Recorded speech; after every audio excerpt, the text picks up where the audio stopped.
সকলোকে নৱবৰ্ষৰ শুভকামনা জনাইছোঁ প্ৰথমতে।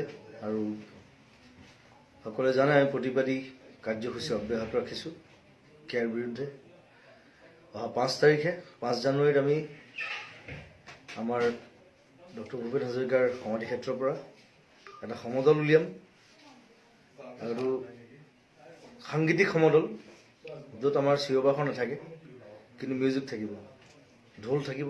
প্ৰায় 100 ঢুলীয়া আমি মাতিছোঁ। সকলোবিলাক ওলাই আহিব, আমাক সহযোগ কৰিব।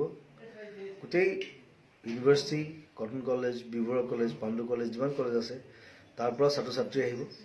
সকলো একলগ হওঁ আমি 10টা বজাত, 10 বজাত আমি একলগ হ'ম সমাধি ক্ষেত্ৰত। তাৰ পৰা আমি সমদল যাত্ৰা আৰম্ভ কৰিম, দীঘলী পুখুৰীত শেষ কৰিম।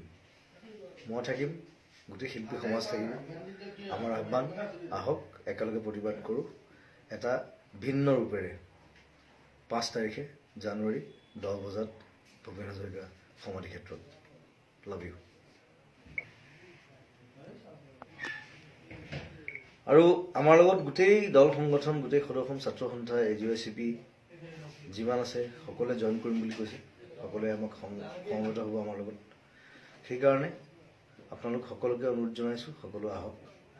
এই কেয়াৰ বিৰোধী যিটো আমাৰ সংগ্ৰাম, তাক আৰু তীব্ৰতৰ কৰক, আমাক সহযোগ কৰক। জয় অসম।